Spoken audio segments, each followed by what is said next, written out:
The title of my presentation is here, Applied Christian Anthropology for the Medical Student and Physician. In the idiom where the rubber meets the road comes to mind, or came to mind just a little bit ago.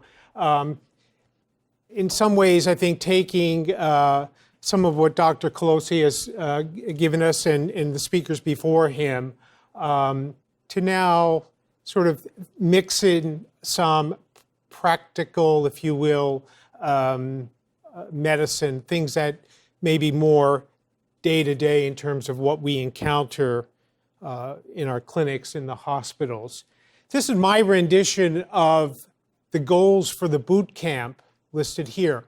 So if you want to just look at them briefly to see if you're on target with, so far, with the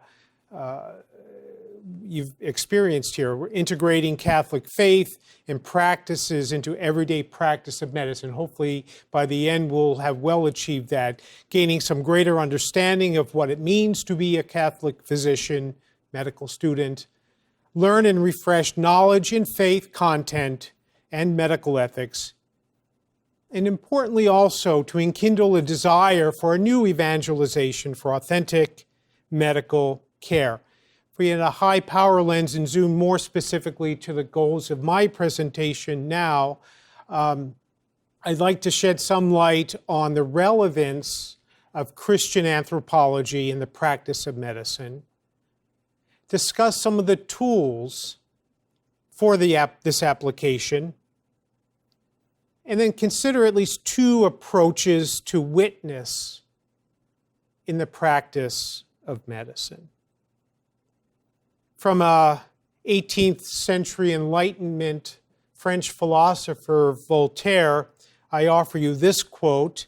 I'd like to really call your attention to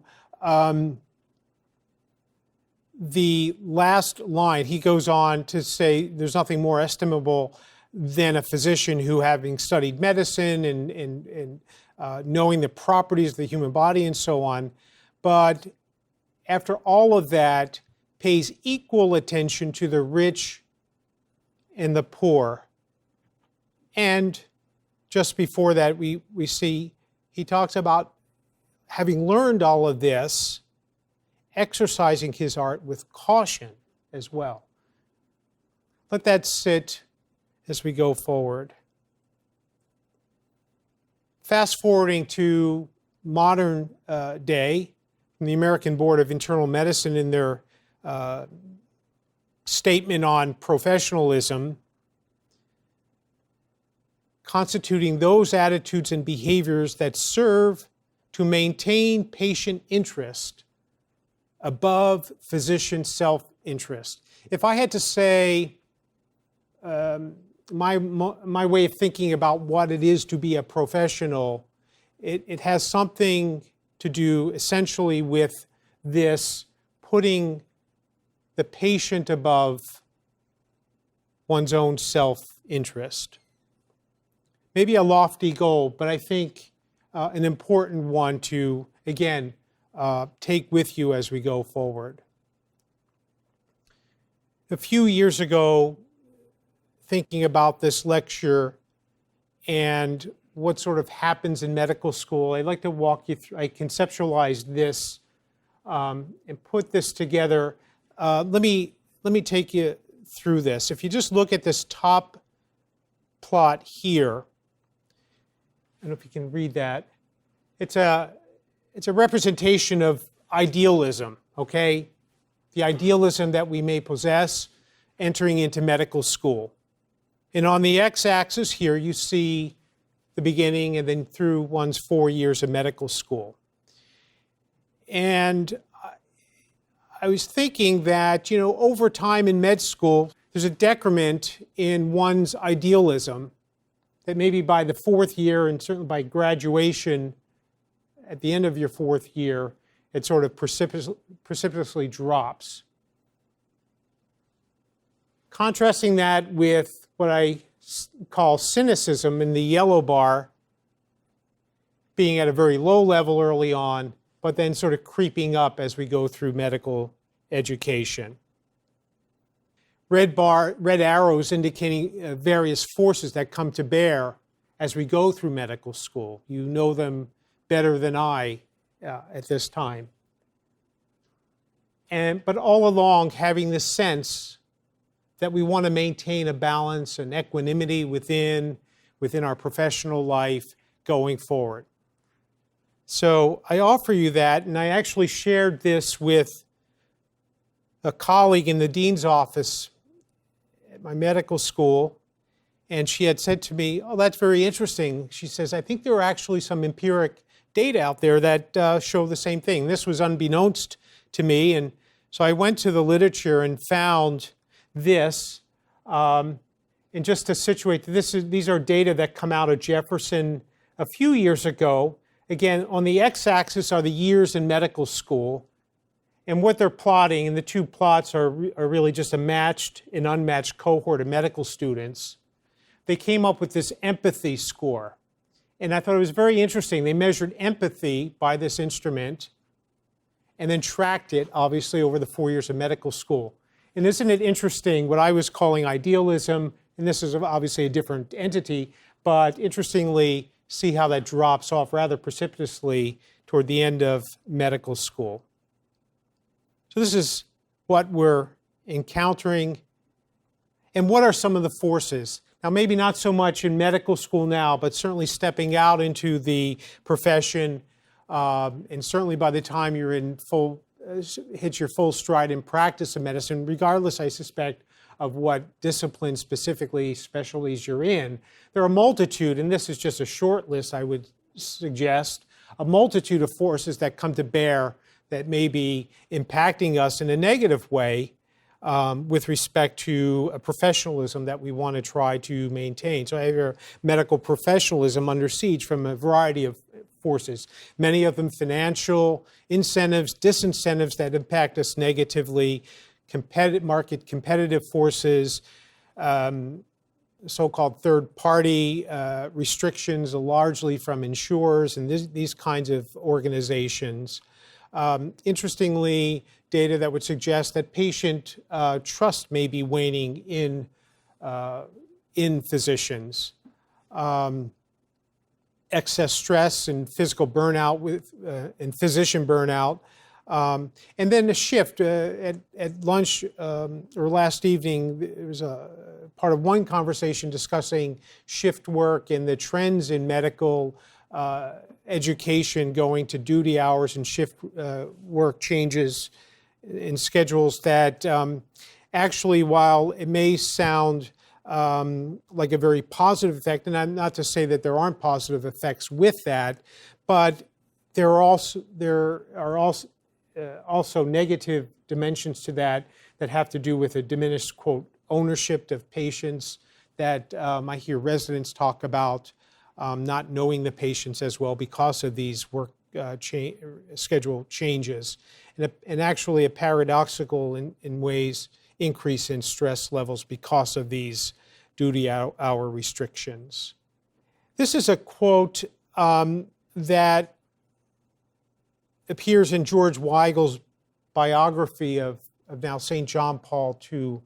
And it comes from the time after the assassination attempt of John Paul, while he was lying in a hospital bed in Rome. And he reflected, as he often did on many things, right, Peter? But, and offers us this quote. There's a tension, he said, between remaining a subject of one's illness and becoming an object of treatment. Now, this is St. John Paul lying as a patient after he was shot, reflecting on this tension between his own subjectivity with being viewed as an object of treatment. And our current Holy Father also recognized a crisis, if you will, in the human person. But Pope Francis goes on actually to offer us also a remedy. And in this quote, Pope Francis makes very clear that the poor, he says, are a gift, and the opportunity to serve the poor is a gift. And the remedy is when we begin to see the poor and the opportunity to serve the poor as gift, we begin to address the crisis of the human person. For the second time if you think back of that quote of Voltaire on professionalism, exercise your trade, if you will, your profession with caution, and give equal attention to whether someone is rich or poor. It's interesting, Pope Francis, who talks a lot about many things, but the poor among them and the gift that they are to us and the opportunity we have to serve the poor as a remedy for this crisis of the human person. But not just about patients that we want to focus on as we think about anthropological matters, but also ourselves. And how do we see ourselves professionally? Well, this is one view of two important dimensions in our lives, right? The larger personal life, our personal life as perhaps a faithful Catholic, and then a smaller sphere of life that has to do with our professional life as a medical student and soon physician. And while they're overlapping, but also separate in areas, perhaps a suggested view is this, that those two dimensions of our life, our professional life, our personal life, be incorporated into one. And this is just my simple offering for how one might conceptualize that. So incorporating one's professional life into one's personal life of faith. And I put here at the bottom a view towards being a Catholic physician, not just a physician who is Catholic. I'd like to switch gears at this point, make a few comments about, and maybe offer as an example, Dr. Colosi alluded to John Paul II's theology of the body. Take some elements of that catechesis and see how it may inform our life, our practice day to day of medicine. And I'll do this by picking up 5 themes, if you will, in John Paul II's theology of the body. The first of which is a language called the language of the body. He'll teach us that the body expresses the person through the language of the body. And we can speak of love and generosity with our bodies, or we can speak lies with our bodies. And one way of doing that, maybe by treating others as objects to be used and disposed of. Now, illness, here's the medicine part. Illness may impair the ability of the body to express the person who is ill. And the physician then steps in as one charged with restoration of the body, heals the patient's body so that the patient now can express his person. Okay? But also, we heard this morning Father Billy talking about a reciprocity in friendship. So not only is the patient, through a healing process, restored in terms of their ability to speak the language of their body, but the physician too, speaking his own language of the body through exhibiting self-giving love and fidelity to the sick, again, is speaking a language of the body, a language of tenderness and concern. For one example, John Paul II will talk about the language of the body and the theology of the body, catechesis. One example of an application of that in medicine. If you know the theology of the body, you know early on in the early catechesis, the audiences, a lot of time spent in Genesis, the creation of man and woman. Current medical practices, and here's the connection I propose, current medical practices may obscure a person's identity as created in this way, that is, created in the image and likeness of God. So, for example, in medicine, and I'm sure many of you can identify with this, medical personnel may sometimes speak of patients in terms of their condition, their disease, or their diagnosis. A surgeon may speak of doing a gallbladder, or there's a 46-year-old diabetic, in room 222 or something like this. The terms vegetable or vegetative state, I beginning to take more and more issue with, I think are not proper descriptions or appellations for patients. So, just the medicine part, the physician suggests can avoid using such appellations, making clear that the patient is a person and not a diagnosis or a condition. So, we'll be on rounds commonly in the ICU, and the resident will say, okay, I say, how many more patients do we have? And, we have one more MI in room, 224. And I say, we stop. We mean, why is it? You mean we have a patient who had an MI? Anyway, simple things, okay, so maybe some practical points to carry with you. What else? Well, John Paul II in the Theology of the Body will talk a lot about the body is for self-donation, right? There's this notion of giftedness.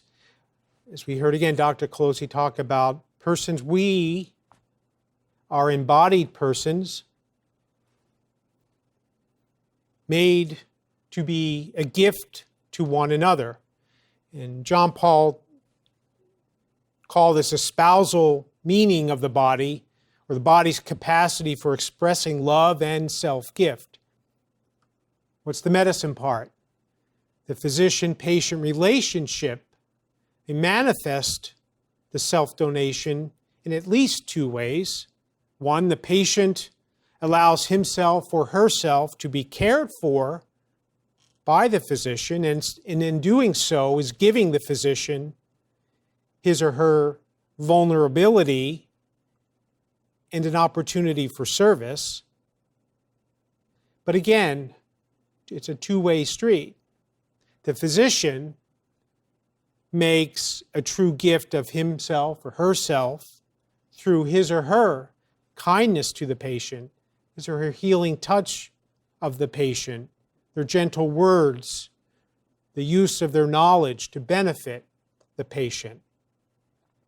Again, a Christian anthropology as given to us by John Paul II in the Theology of the Body, how that may inform our practice in medicine.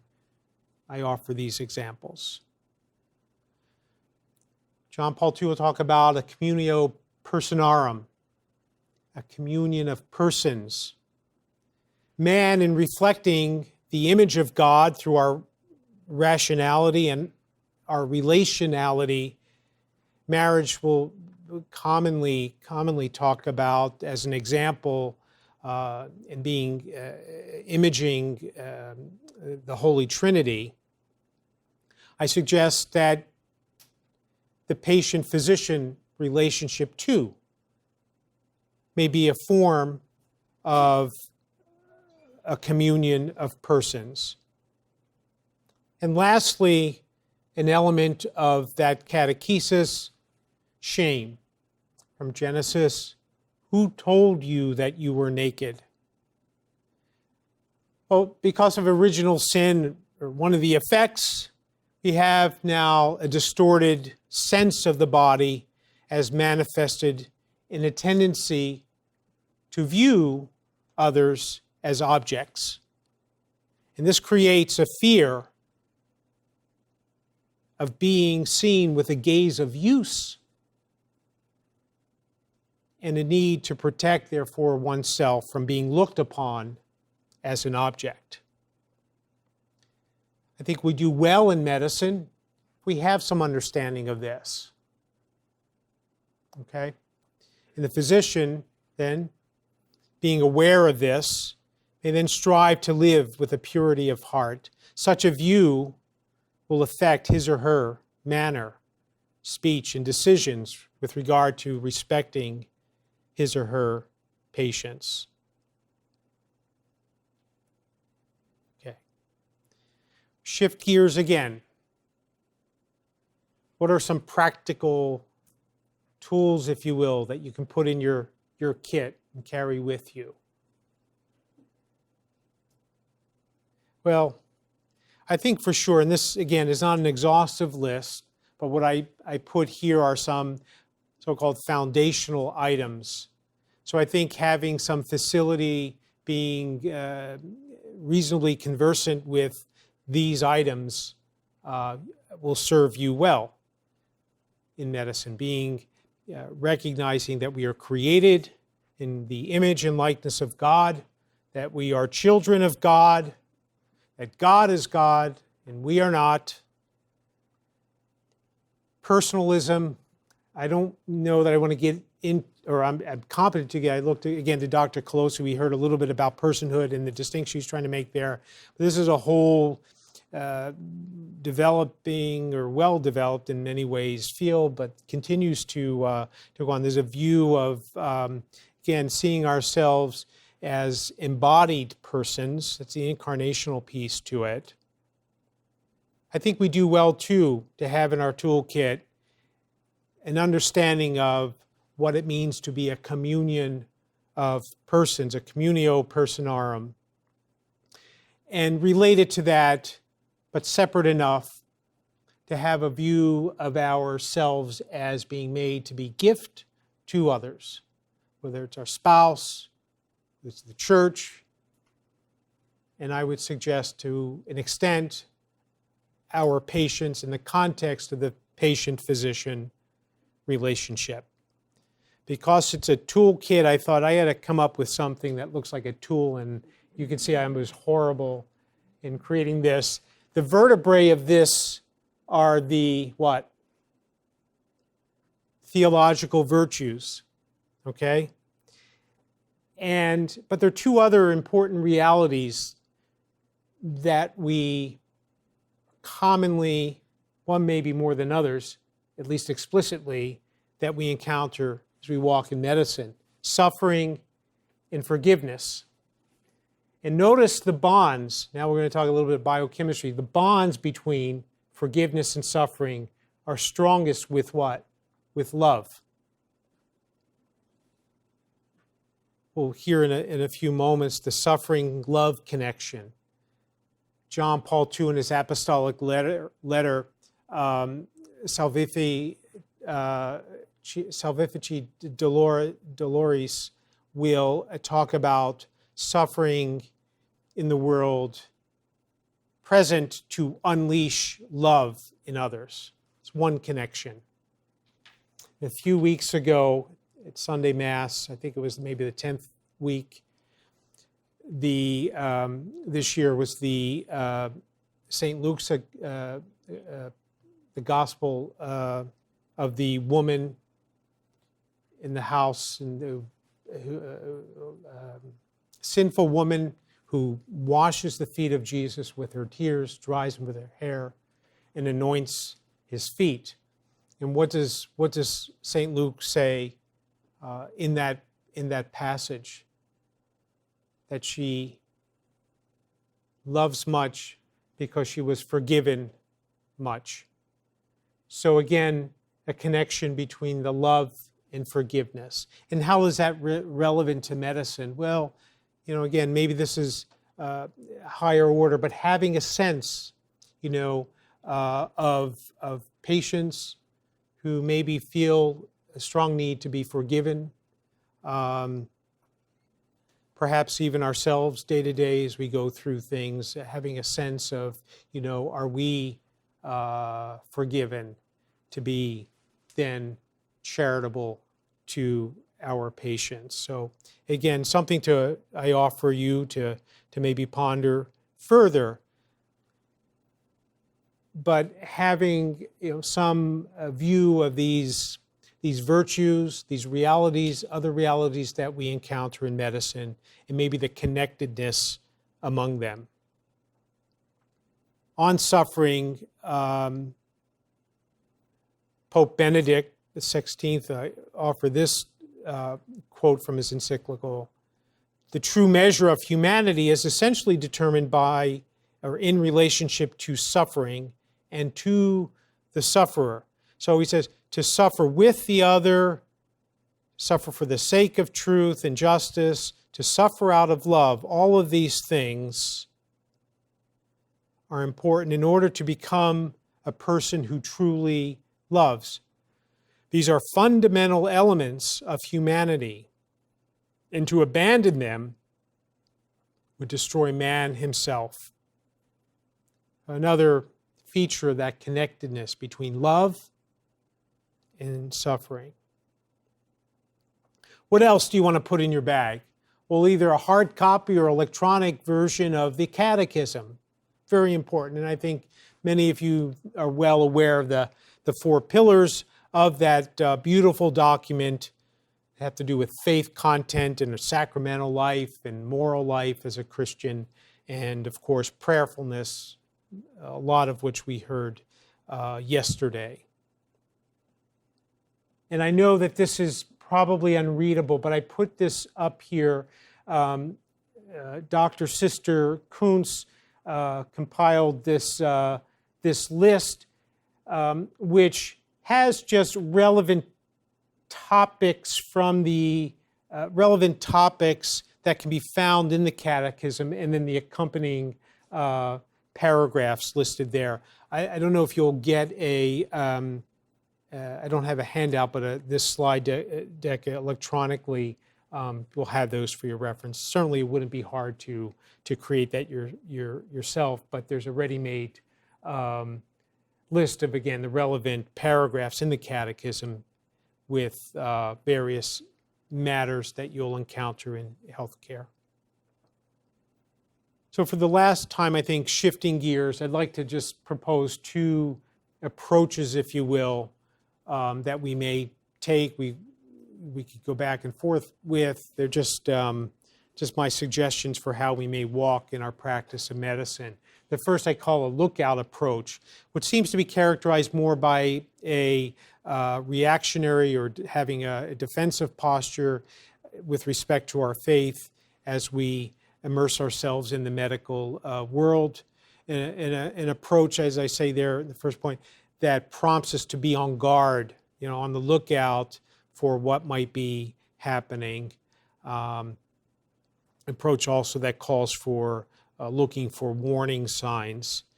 And I realized a number of you are from the Midwest. I wondered if this photo that I lifted from, does that look familiar? Lifted from the internet, does it look Midwestern, or is it too something? It could be, okay. Current issues, this is from a paper a number of years ago, but current issues and practices that deride the human person. Again, we're talking about the human person, the crisis of the human person.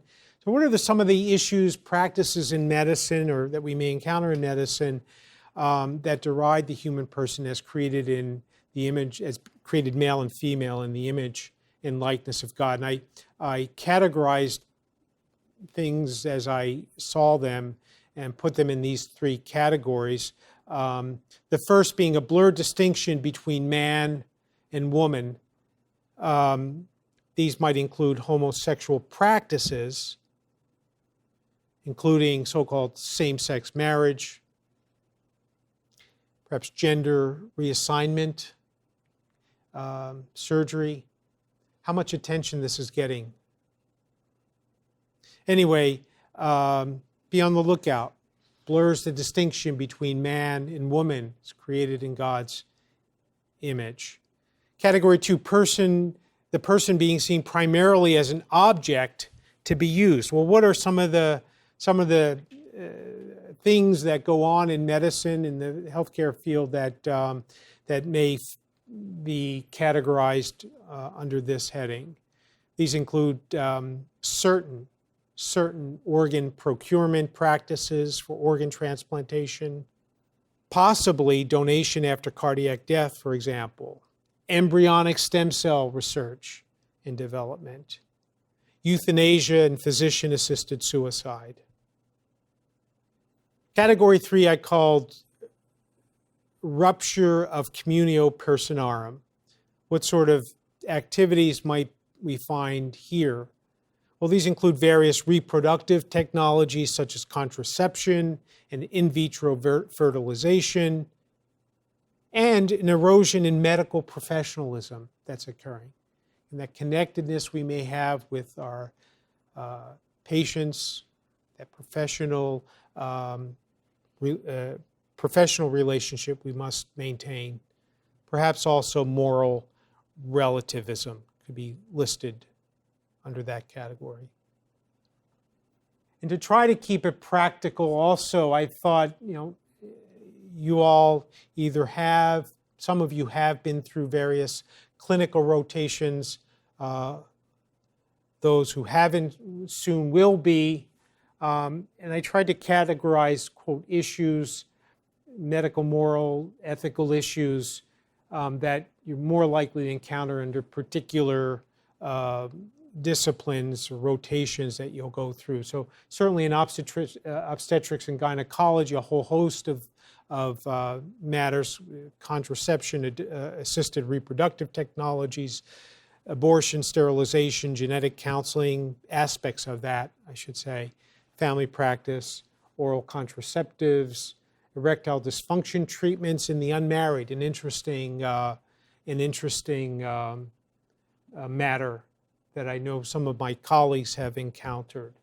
End-of-life issues, dementia, in pediatrics, genetic counseling, gender identity, sexuality in teens, abstinence education, in geriatrics, dementia, assisted nutrition, hydration, whole host of end-of-life issues. In psychiatry, you may encounter gender identity issues, challenges to personhood. In critical care, my domain, if you will, a lot of end-of-life, a lot of high-tech, life-sustaining therapy. Personhood comes up as I put as a topic. Euthanasia, assisted suicide, definitions of death. Here we go with the the brain death, donation after cardiac determination of death. Again, assisted nutrition and hydration applies here as well. In surgery, there may be, it comes to mind, urologic issues, sterilization, use of ED treatments. Again, organ transplantation falls in the realm of, obviously, surgery. How about cosmetic surgery and issues in that have to do with bodily totality and integrity principles of ethics? And to that, gender identity matters just seem to be emerging a lot these days, as you know, and certainly could be something that would be encountered in surgical rotations.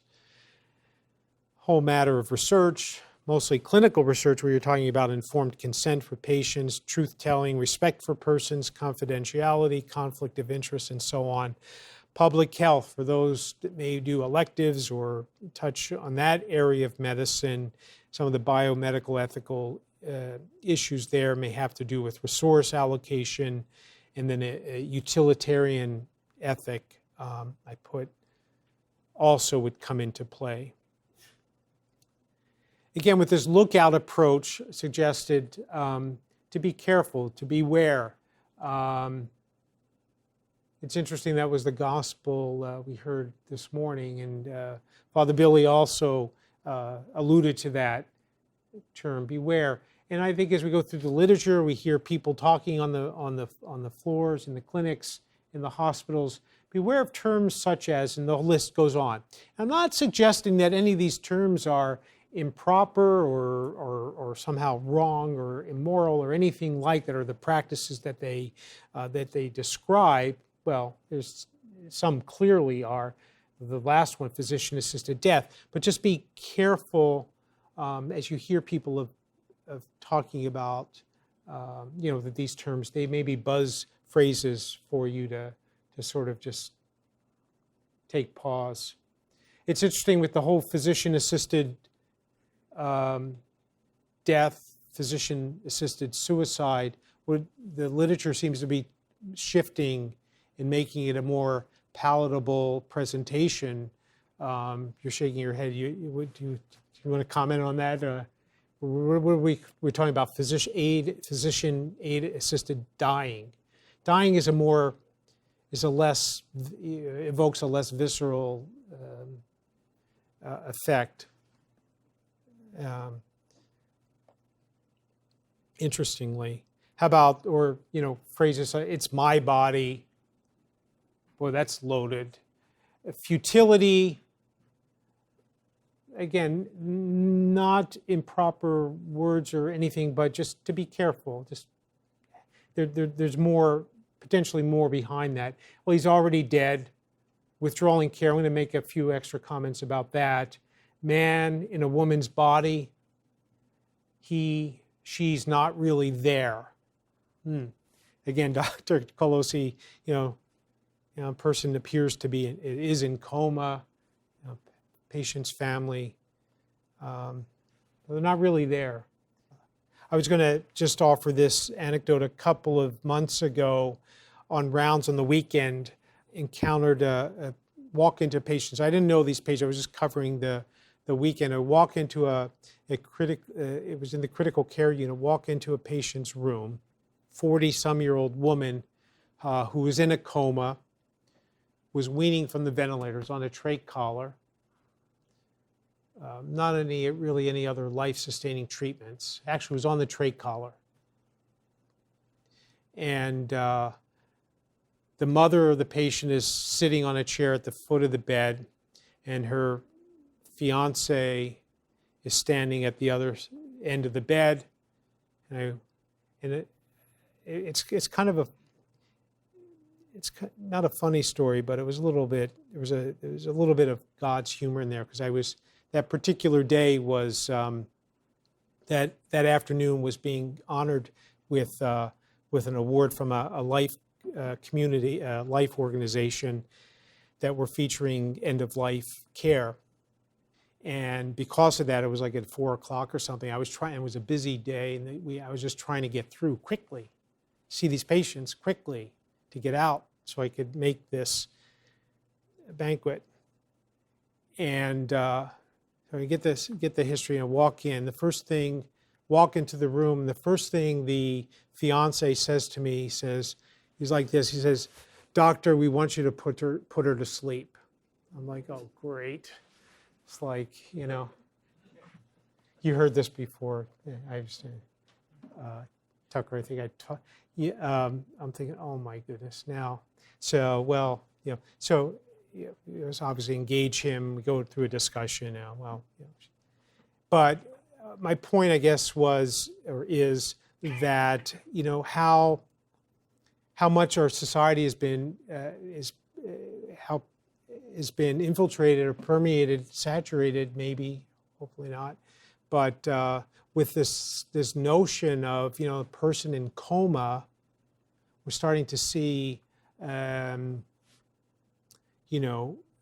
family members asking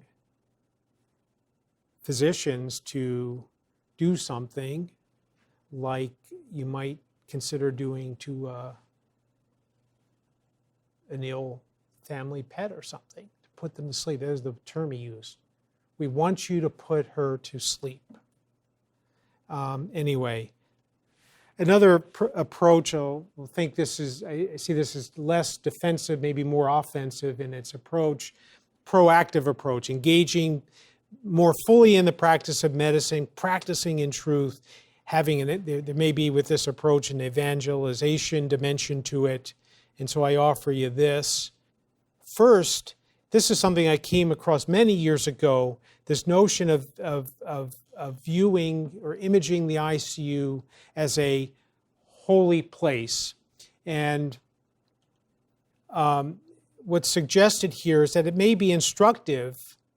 You walk into the critical care unit, into the ICU, because it provides an opportunity to reflect on places in our world where the holy may be found.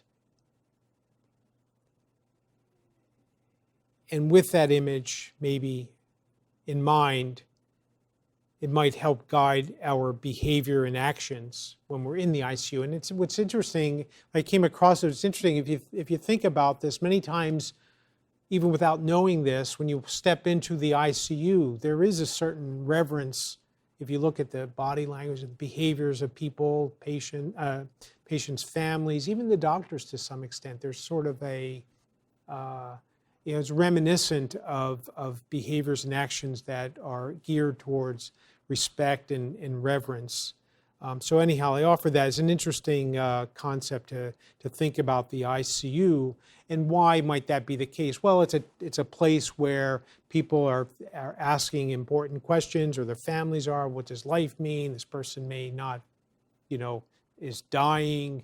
Maybe we heard Father Bochansky talk about when we're encountering patients just in general, some that may be very much in the last moments of their life about to meet God.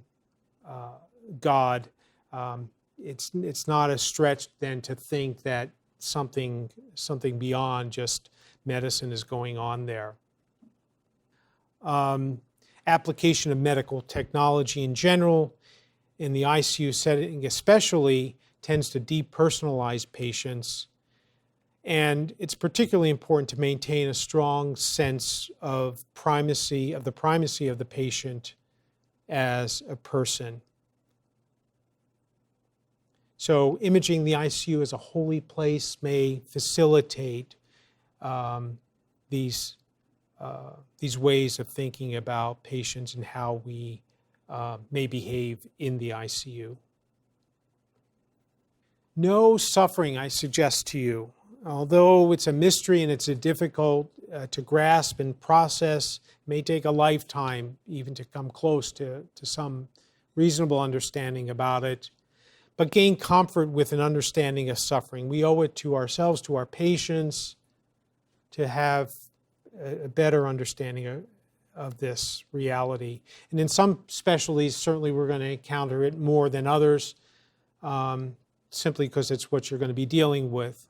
But even if it's not primarily being confronted in your own particular practice, although you could argue that it is almost in anything in medicine, an understanding of it, I think, grounds one in being compassionate and having an abiding view of each person as a child of God. So no suffering. This is the quote that I alluded to earlier, and I'll just draw your attention to the highlighted, the red text there. Suffering also present in the world in order to unleash love in the human person. And John Paul II would go on in using the beautiful parable of the Good Samaritan in the profession of the doctor or the nurse or others. And considering its evangelical content, we are inclined to think here of a vocation rather than simply a profession. Again, to Father Bochansky's words earlier today about the profession of medicine, but also of being a vocation. So no suffering. It's a beautiful quote from the Gospel of Life. And I think of this quote every time that the matter of euthanasia comes up, physician-assisted suicide comes up, because John Paul II very nicely, and it's worth reading this quote, very nicely gives us this. The request which arises from the human heart in the supreme confrontation with suffering and death, especially when faced with the temptation to give up in utter desperation, this is the key, is above all a request for companionship, sympathy, and support in the time of trial. It is a plea for help to keep on hoping when all human hope fail. Because a common, I think we heard it last night, Bobby Schindler, how can you, person is suffering, put them out of their misery, put them to sleep. And when patients ask this, Doc, I can't take it. I don't want to live like this. Give me something to end it. Very much asking for assistance in killing themselves. Think of this beautiful quote from John Paul II in the Gospel of Life. Are they asking to be killed? Well, one level they are. He tells us it's a plea from the human heart when that person is confronted with that extreme situation, suffering and death.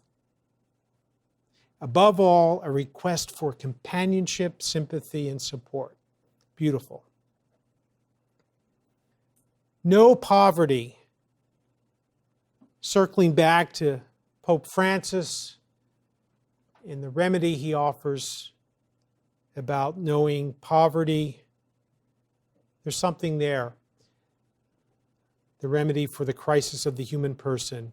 And not necessarily economic poverty, though this is especially important. Sometimes difficult to understand.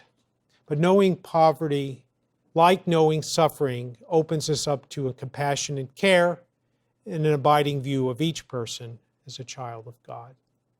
So what else? Always see the patient as a person and not a diagnosis or condition. Suggest avoid using the term persistent vegetative state. I see a little bit in the literature, not as much as I think there ought to be, but certainly in my own discussion with patients, students, residents, families, to try to get away from using that term PVS, although it's pretty strong. But I think it can be moved from the literature. Rather, maybe talk about states, and you will see this in some instances, states of minimal or permanent unconsciousness, maybe a more appropriate way of describing those situations. We'll hear more about this later in the week, but have an understanding of assisted nutrition and hydration as ordinary, morally obligatory care in principle. And while there's no consensus about futility, consider therefore then avoiding the use of that term in clinical practice. Look for opportunities to witness to truth. Now here's just a point about therapy and care. We'll be on rounds in the ICU and the resident will say, we'll encounter a person who may be very appropriate to withdraw life-sustaining therapy, and the residents will say, Dr. I need you to put the order in, we're going to withdraw care. And I'll say, no, we're not. And he or she will say, no, I talked to the family, they're all okay. This is what the patient wanted, we're going to withdraw care. I say, no, we're not going to withdraw care. And they'll look at me, and now for a moment, and I'll say, no, we're not going to withdraw care. Why? What do I mean?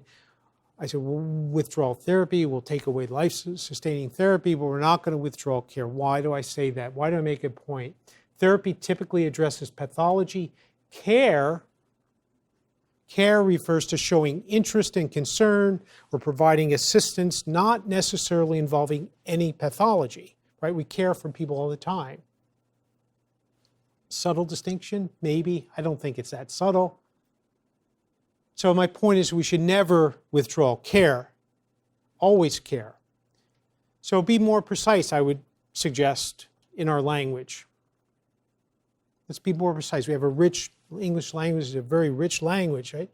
Let's be more precise in our language. So we'll withdraw therapy, but never withdraw care. And I just offer, we heard a little bit about the utilitarian ethic of Peter Singer and the like. Resist utilitarian seductions. Again, be like wolves in sheep's clothing. You know, what's the big deal? How many more lives could be saved if we did this? But remember this famous quote before most of you were born. Kirk in Star Trek III, Search for Spock, because the needs of the one outweigh the needs of the many. Resist that utilitarian ethic where that moral calculus is based upon goods outweighing. Some of the personal challenges I'll share with you for myself, and the list probably keeps growing. Maintain a focus on the person and respect for life. Recognize that such sometimes means very much moving against the current. Resist tendency for cynicism and strengthen an empathic disposition. Remember those plots, what's happening in medical school, empathy scores dropping off, cynicism, I suggest, rising. Humility, avoid the moral police role. I have a real problem, I admit. I seem to, even the appearance of, because they're not really, but even the appearance of moral superiority. I think it's worth noting. Gaining patients and families' trust and confidence. Again, maybe a waning of patient trust in physicians these days, trying to regain that. Truly recognize the poor, maintain a balance in the face of stress situations, that equanimity that we want to maintain. And elements of being a Catholic doc, Father Billy reminded us, St. Paul, right? Pray without ceasing. Know your medicine well. That's why you're in med school. Grow in humility. Habitually celebrate the sacraments. Honesty, know our limitations. Compassionate caring, attentive listening. Be present, be available to our patients, to their families, and continue to nurture and grow in faith.